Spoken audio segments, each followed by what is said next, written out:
कहते हैं कि जमीन का टुकड़ा इंसान को अमीर बना सकता है, लेकिन जब वही जमीन अपनों के दिलों में लालच का जहर घोल दे तो वो खून के रिश्तों को भी लील जाती है।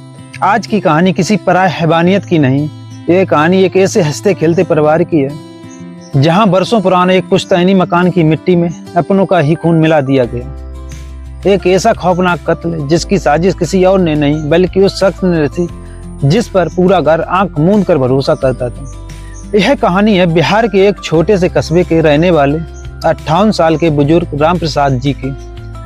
राम प्रसाद जी पेशे से रिटायर्ड पोस्ट मास्टर थे और उनके 2 बेटे थे। बड़ा बेटा राजेश जो गांव में रहकर खेती और छोटी मोटी दुकान संभाला करता था, और छोटा बेटा विकास जो शहर में रहकर प्राइवेट नौकरी करता था।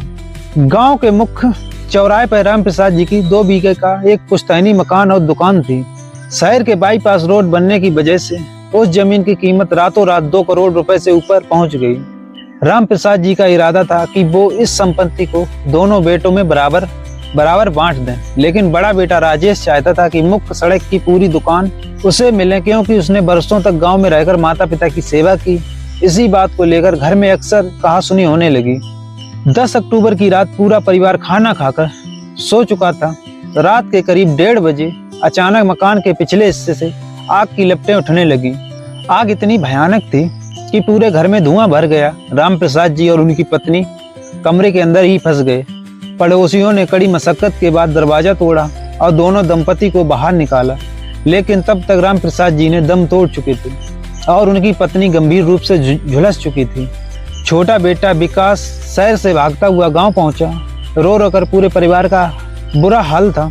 हर किसी को लगा कि यह शॉर्ट सर्किट से लगा एक दर्दनाक हादसा है। दोस्तों, कातिल का असली चेहरा सामने आने से पहले अगर आपको यह सस्पेंस स्टोरी पसंद आ रही है तो वीडियो को एक लाइक जरूर कर दें और कमेंट में लिखकर बताएं, क्या संपत्ति के लालच में इंसान इतना अंधा हो सकता है कि अपनों की ही जान ले ले। चलो कहानी फिर से शुरू करते हैं। तब तक उस भीड़ में से किसी व्यक्ति ने पुलिस को फोन कर दिया। पुलिस भी आ जाती है और पुलिस ने हादसे का केस दर्ज कर जांच शुरू की, लेकिन फोरेंसिक टीम को जब जले हुए कमरे की राख मिली तो वहां बिजली के शॉर्ट सर्किट का कोई निशान नहीं था, बल्कि खिड़की के चौखट पर केरोसिन यानी कि मिट्टी का तेल और एक टूटी हुई कांच की बोतल के टुकड़े मिले थे। यह हादसा नहीं बल्कि ठंडे दिमाग से किया गया मर्डर या हत्या थी। पुलिस ने घर के सभी सदस्यों को फोन कॉल डिटेल्स और सीसीटीवी खंगालने।